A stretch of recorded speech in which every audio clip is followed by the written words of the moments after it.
Hello, everybody. Welcome in. I'm Jackson. This is Vin, and this is UFO Fantasy Football. And we are talking about our top wide receivers this year. Let's get right into it. So, Go. I think the obvious, clear, top tier number one guy who's going to disagree is Cooper Kupp. Yeah. He's just Tier of his own. tier of his own. I will rename this Cooper Kupp.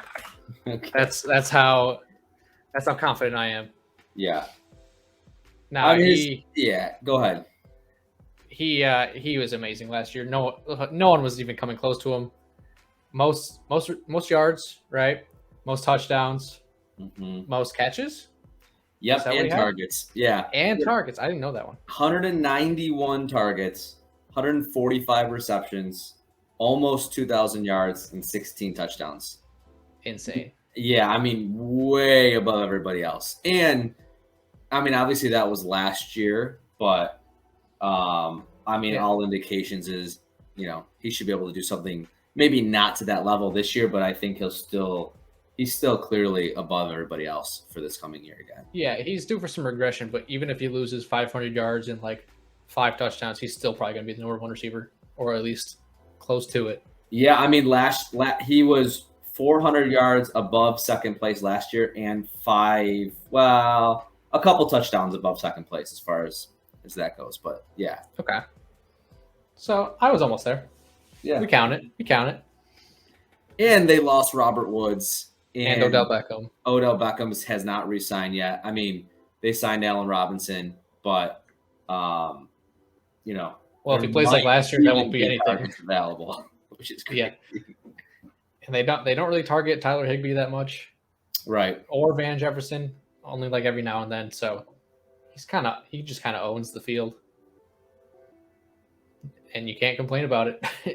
No, yeah, and I mean, we were talking before. I mean, it's kind of he kind of gets schemed open by Sean McVay there, so it's not like he just overpowers everybody with his speed or anything like that. So I think it's actually generally consistent with the way he does it. Yeah. So I think we can see that again this year. Yes. How early would you take him in a redraft PPR league? Because I've seen him go as early as I think 3. Wow. And I mean, it's kind of hard to not. I would consider it. Yeah. I would consider it because there's still uncertainty at the running back position. Yeah. Because I think Jonathan Taylor goes first, right? Yeah.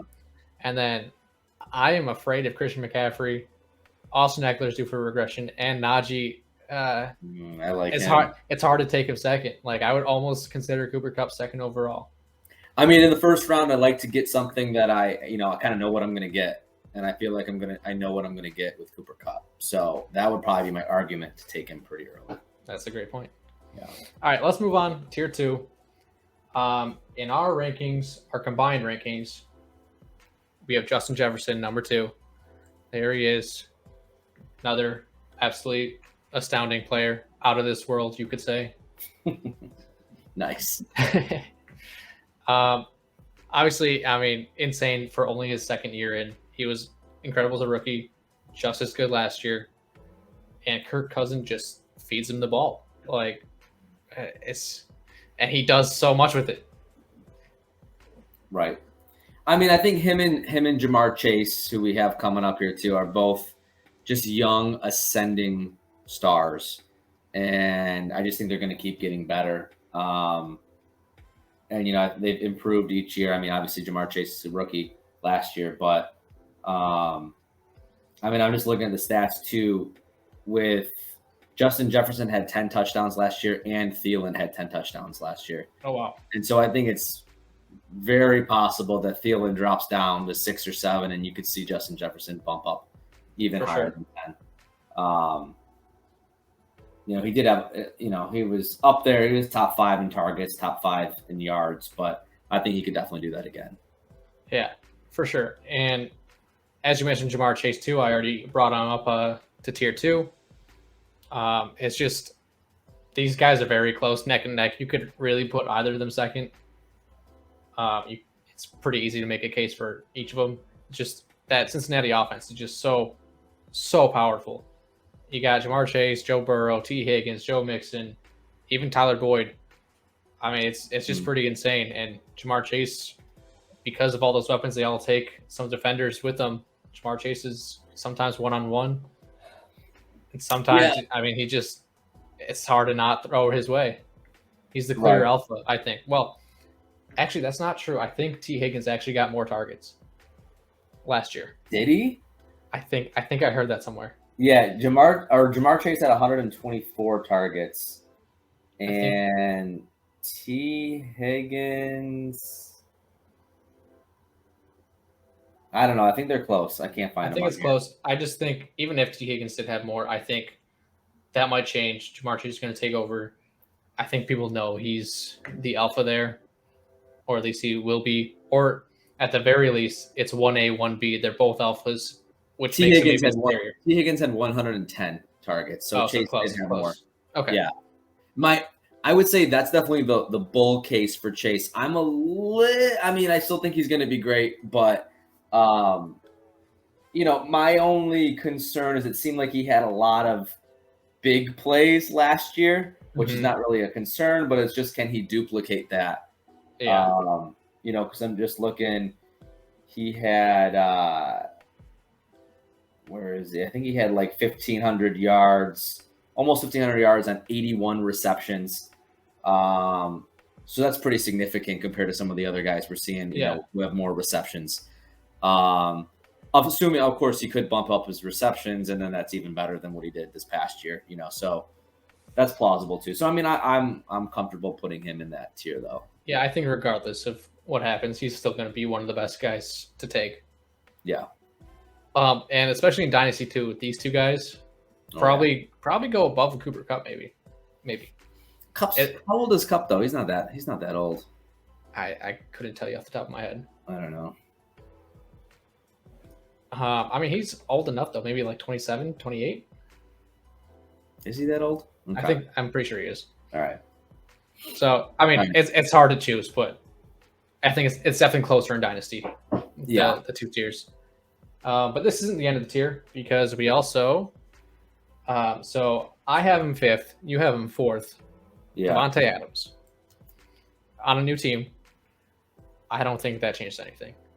The only quote downgrade is Derek Carr from Aaron Rodgers. Mm-hmm. But I think Derek Carr can get it done. He can feed Waller. He fed Renfro. It's not like those guys didn't do well last year. I mean, Waller dropped off a little bit, but still, he was hurt a little bit too. Yeah, so there's some excuses, I guess. But regardless, I mean, Renfro ended up being a top 12 receiver, I believe, last year. Yeah. And if you don't think Davante Adams is better than Hunter Renfro, then you should double check that. Yeah, I think the only concern though is there enough to go around? I mean, because like in Green Bay, he had a better quarterback, and he didn't really have a number 2 receiver to even compete with. They had Robert Tonyan and some guys at tight end, but nothing real. It was just kind of like Tonyan was hurt last year too. Right. So I mean that's my only little concern. But I still. I mean, the Raiders had 189 vacated targets from last year. So they've really, I mean, I think they lost, Zay Jones and some of those kind of guys. Henry Ruggs. Yeah. So I think there is going to be enough to go around, though. That's why I'm comfortable still putting him in this tier. I mean, I think he's still going to be great. I 100% agree. Yeah. And their run game isn't as good, so they'll probably have to throw a little more. Josh Jacobs, he's fine, but compared to Aaron Jones and A.J. Dillon, is not really that close. And in that AFC West, I mean, there's going to be crazy. You're going to have to score in there. Yeah. All right, and then the last man in the second tier, we got Stephon Diggs getting the ball from Josh Allen every week. It's hard to not like that. Josh Allen, I think, easily the number 1 quarterback in the league. Oh. And that's not just because we're from around Buffalo. He's just proven it the last couple of years. He's going to do what he can to get it done. He can beat anything except a coin toss. Yes. And his main receiver, Stephon Diggs, he's just going to get the majority of it. The only caveat would be Gabriel Davis is definitely coming up there. He definitely saw an increase in usage over the second half of the season and the playoffs last year. But that might just be because no one knew that he was good. So now they have to kind of defend both of them, which will leave Diggs open even more. Yeah. And Jack, the Bills have the 7th most vacated targets from last year as well. Wow. 184. They lost Cole Beasley and Emmanuel Sanders. Yeah. So, I mean, there is plenty to go around here. I think Diggs can at least do what he did last year. And I think Gabe Davis is definitely a good, mid-range sleeper, if you want to even consider him that. Yeah, they did also sign Jameson Crowder, I believe. They did. I think that kind of Emmanuel Sanders role. That Beasley role, yeah. Yeah, one of their roles. We said each other. And they got Dawson Knox, who's kind of coming around. Yeah, too. and they signed OJ Howard too, I believe. They did, yeah. So that's interesting. I don't very, know how very interesting. But maybe more for blocking. I don't know. I don't know. I mean, he's got the ability, but he does. Yeah, we'll see. We'll see. Maybe we'll do a couple more. That's another conversation. Right in. Yeah, sets. Yeah. All right. The next tier, I think we're both pretty high on this guy, CeeDee Lamb, top of tier 3. Love him. Me too. Yeah. He's got the potential to be at least top 3, I think. Yeah. Maybe even top 1, depending on how Dak plays. Right. I mean, it's a lot of question marks, but I think they're all good question marks. Yeah. There's so many factors that support him doing really well this year and making another leap. What is this, his 3rd year? Right? I think third it is. Or second. Yeah, no, it's 3rd. I think it's his 3rd. But that's typical for wide receivers to make another leap. Obviously, 3rd-year breakout. Obviously, Cooper's gone. And Cedric Wilson is gone. Yep. So the Cowboys have the 8th most vacated targets from last year. So they've got 181 available.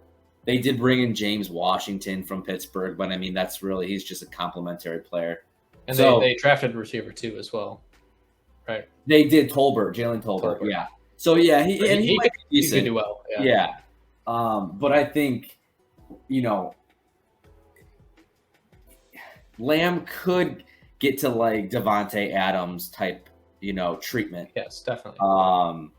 And not only is the vacated targets going, in his direction, he is also a candidate for, some TD progression. He only had 6 touchdowns last year. When a lot of these guys are kind of in the, 9 to 15 range. Mm-hmm. And he had 120 targets last year, which is solid. But like the top 10 guys from last year and most targeted players, they averaged 164 targets. So if he can get up to that range, which I think is super realistic. Yeah, with all those vacated targets, I think it's almost a guarantee he gets up there. Yeah, and he had 79 receptions, 1,100 yards last year. So if he could get to 100 receptions, 1,300 yards, 10 touchdowns, Oh, yeah. He's I going to be a force to be reckoned with. Yeah. All right. After CeeDee Lamb, we got a tie in our rankings. I think it makes more sense that Deebo Samuel is next. Okay.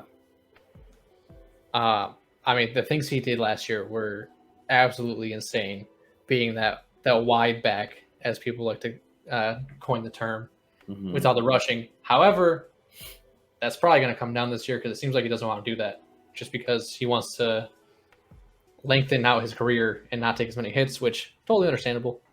All about safety. But even just as a receiver, dude's insane. He didn't really rush until like later in the year, right?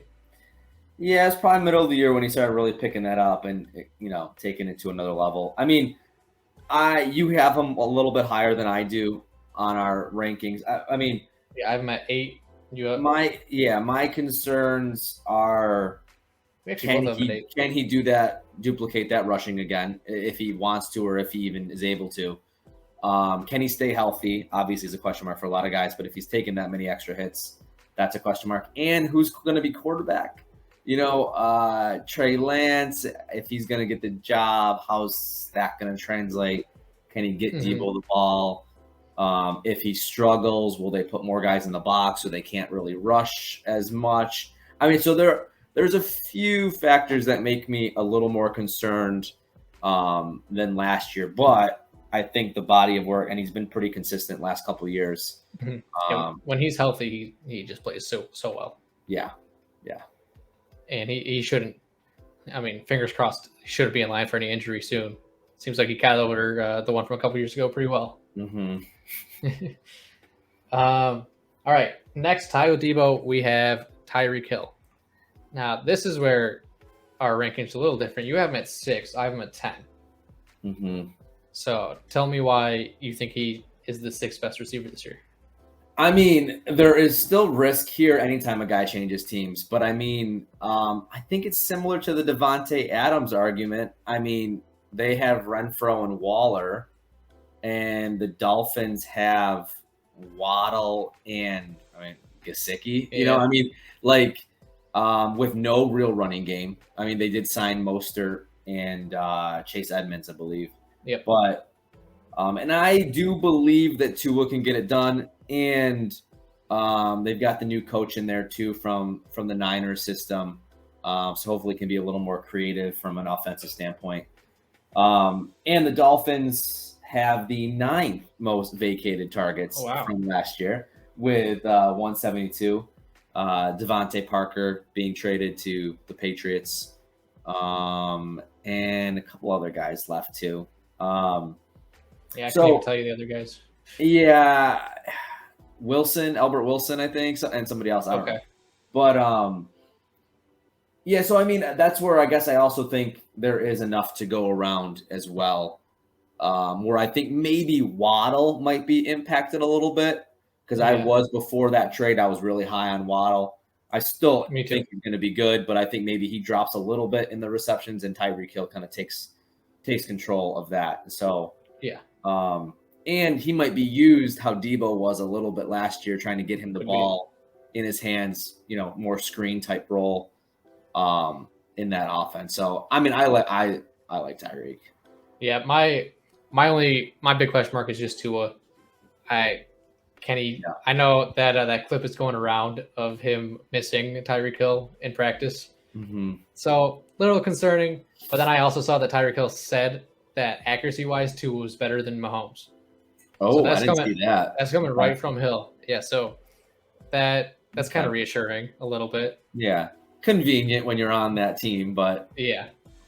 I mean, compared to like Travis Kelce, how does Jalen Waddle compare to that? I think they both demand targets. I think Hill's going to be just fine. Right. All right. Next guy in this list, or this tier rather, is Mr. Mike Evans. Now, I'm higher on him than you are, correct? I have him at 7. You have him at 10. So not huge. Yeah. I have mixed feelings on Mike Evans. I was really high on him. And then now when I keep thinking about it, I don't know if I'm too high on him. It's because he had, let me pull it up really fast. I think he had 14 touchdowns last year, which was the 2nd most, in the league. And Mike's kind of getting up there a little bit in age. I think he's like 31 or 32 or something like that. And I'm a little concerned. Tom Brady was retired. He came out of retirement. Can he still do it? I think he can. I think he can also. And the factor that the one reason I was in love with Mike Evans for a little bit was, as of right now, there's no Gronk that's committed. Yep. AB, who surprisingly actually had a really good year last year when he played. Russell Gage is now added, but that's not too much. They lost O.J. Howard. And Chris Godwin is recovering from an injury. Yeah, and he very well could start the year on the PUP, so he'd be out the first 6 weeks. So. Yes, even though I love Chris Godwin if he's healthy also. Yeah. But that's a big if. But that's kind of a discussion for another time. But So, I mean, I can get around to Evans. I think there's going to be enough opportunity there for him to kind of keep getting fed the ball. And clearly he's got some rapport with Brady. I think personally, if I remember correctly, he had a couple games where he only had like 1 or 2 catches, but they were both touchdowns. So you can take those touchdowns out, right? But I think if his receptions and yards go up, I think it'll kind of even out.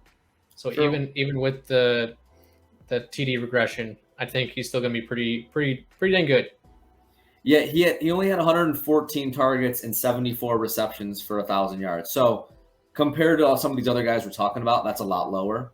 Yeah. But he obviously got helped by his TDs last year. So like you're saying, if the TDs do regress a little bit, but he can make that up in the yards and the receptions, it might balance out. But there's a little bit of there's definitely some risk with him. Yeah, a little bit, but I think it's fine. I think he'll still do very well.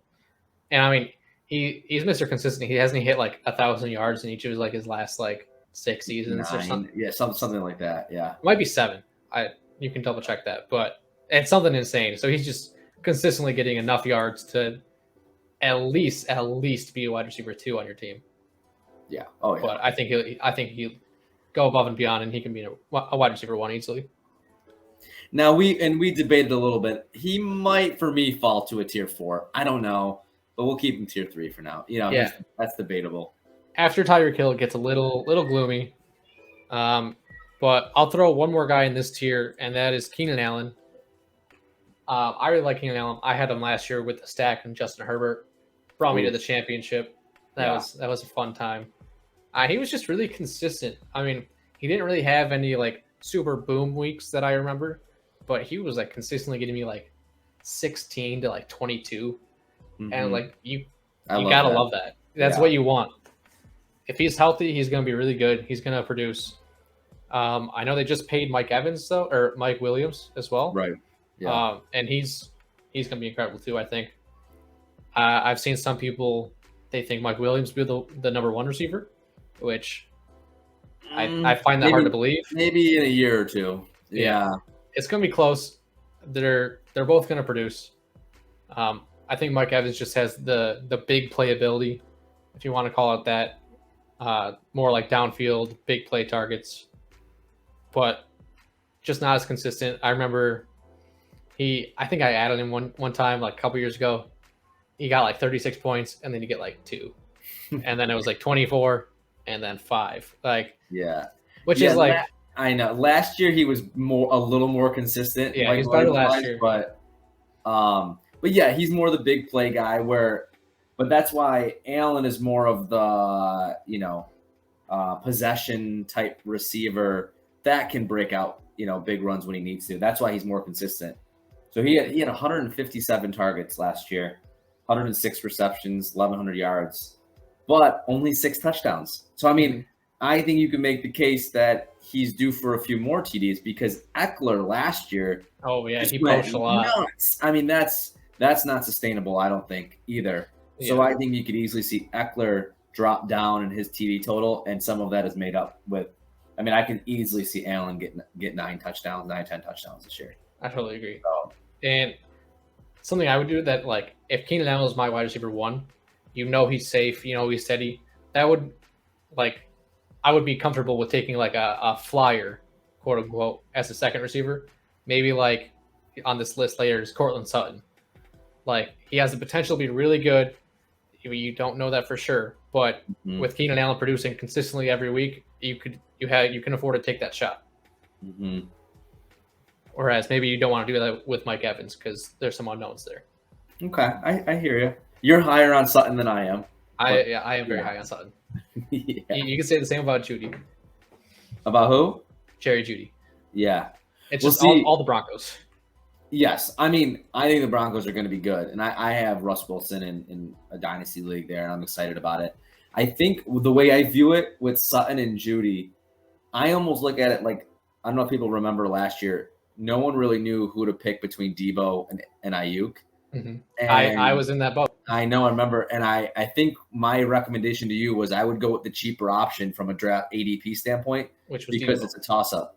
and it was Debo was cheaper, right? And Ayuk absolutely sucked. Right. So that's my fear because a lot of people are talking up Sutton. I mean, Judy was a first round pick, and I mean, I could easily see people taking Sutton. I'll take Judy 2 rounds later, and Judy could be the guy that goes off. So I just don't know. I just don't know. I don't think he's going 2 rounds later, though. I think their ADP is very close. I think I've seen somewhere it's like 2 spots difference. Really? So it's really just if you believe in one and not the other. But I think if you're in multiple leagues, you take one in one, you take the other in the second league. I mean, just diversify. Yeah, I'd want a share of at least one of those guys. And if you can't get them, definitely target Tim Patrick later in drafts. I'm very high on him as a sleeper. If one of these guys gets hurt, lights out. Yeah. But that's enough about someone not even in this tier. All right. I'd say the next tier starts with Deontay Johnson. Obviously, he was Mr. Consistent as well. Just so many targets, so many receptions last year. But that was all from Big Ben in his last year, just throwing the ball as fast as he could to the guy that was 4 yards down the field. I don't know if that's going to repeat with Mitch or Pickett or Rudolph. Could be any of them. It's not Rudolph. I hope it's not, but you never know. I'm expecting it to be Trubisky. I'm expecting Mitch as well. I saw another stat. He has a better starting record than Deshaun Watson in the last 4 years that they played. Yeah, right. I could see that. Texans have been brutal. It was close, but Mitch was a little better.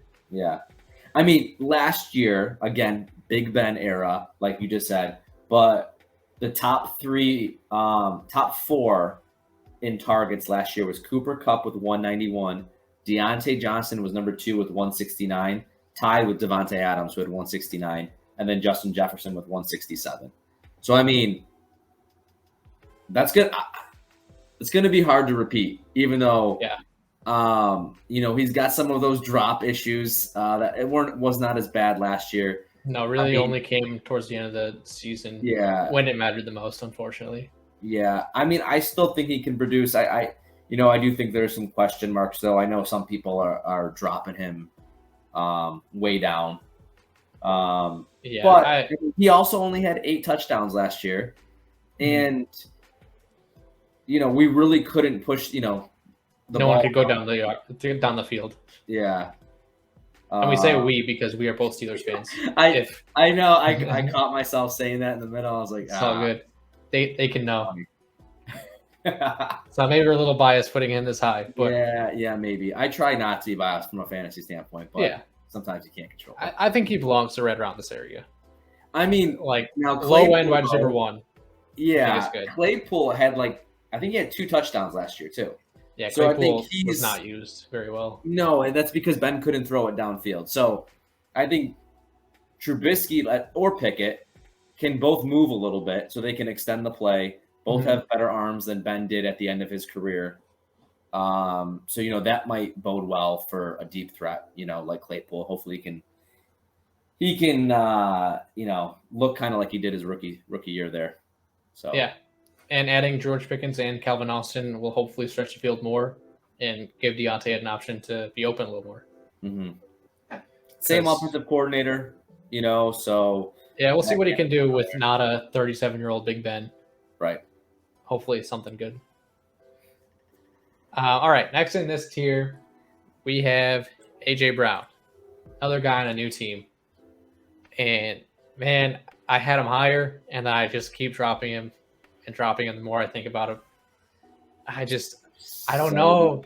He's not just the only guy to throw to anymore. There's Devontae Smith on the other side of the field. They're kind of more of a running offense anyway. It's just I don't know. I think it's for some reason when you see his name and he just looks like a beast. He's only 24 years old. He just got the big contract. I think by the fact that the Eagles trading for him, kind of show and giving him that big deal, I feel better about it because it feels like they're committed to him. Yeah. I do love Jalen Hurts this year. Me too. I think he's my 6th quarterback actually. like AJ Brown last year. Again, now he had Tannehill throwing to him. 63 receptions, 869 yards. He was hurt for a bit though, right? I think he was. Yeah, but I mean, let me his points per game last year was he wasn't the highest scoring A Brown, I'll tell you that. Interesting. Yeah. I had him in one league and I nicknamed him Antonio Jr. That's what AJ stand for. That's funny. I wish he was. I mean, from a football standpoint. 13.9 PPR points per game last year. Now, he's in a new environment, and I think everybody sees his potential. I mean, everyone kind of expects him. Like, it seems like he should be like a Justin Jefferson or a Jamar Chase, but he's yet to really prove it. He does have some really big games, though, that he's done. Yes. And I'm still high on him overall. Yeah. I mean, he's still like our 11th guy. Yeah, and I have him ranked 14th. I think you've got him a little higher. AJ Brown, I have 11th. Yeah. So nothing major. Yeah. But enough. Yeah. All right. And then the last guy of this tier and the last guy for this video, we're spoiling you. We're giving you 13 players because we have AJ Brown and Michael Pittman Jr. tied as the 12th wide receiver. Mm-hmm. Now, I am very high on Michael Pittman this year, even though I think you have him ranked higher, which is interesting. I'm very high on Michael Pittman. The more now this is the opposite of AJ Brown. See, I had him lower. The more I look into it, the higher I keep putting him. Like, there's so many things to me that it's kind of almost CeeDee Lamb like, where everything I look at is like a benefit where his arrow is shooting up to me. So he's an ascending talent. He's young and he's getting better each year. I think it's an upgrade from Carson Wentz to Matt Ryan for sure. 100%. And I think Matt Ryan's going to be able to execute that offense exactly how he needs to be. Pittman is clearly the main guy there. Not even close. Like, their second might be Alec Pierce, the rookie. Yes, who I think is sneaky good, but he could be. I mean, he could help is stretch the T.Y. field. Still on the team? I don't think so. I don't even know if he's still there, but so the Colts they were right in the mid range of vacated targets. They had 106 available. And I believe on the contrary, AJ Brown, the Eagles, I think had the least amount of vacated targets. Oh wow! Yeah. They didn't really lose anybody. They just added AJ Brown. But so he's got the Matt Ryan. He's ascending talent. He's got some increased opportunity with the vacated targets. And last year he only had 6 touchdowns. So I think he's due for some more touchdowns this year. I agree, and I think Matt Ryan will get it to him. Yeah, I mean, he had 88 receptions on 130-ish targets, just under 1,100 yards. I think he could build on that. And it kind of benefits that he's on the same team as Jonathan Taylor, who will garner a lot of defense to him. Yep. Establish the run, throw to Michael Pittman. That's what I want to see. Yeah. So I like Pittman a lot. Yeah. Yeah, me too. I mean, you could make the point for definitely above Deontay Johnson, I think. Yeah. It's hard for me to put him above Keenan Allen just because of the consistency. But he's right there with him, I think. Yeah. Definitely belongs here. Hopefully he'll show that he can be a wide receiver 1. All right. So. Yeah. And with that, that'll conclude this video. Just part 1. But keep an eye out. Part 2 should be coming up soon. So until then, see ya. Yeah.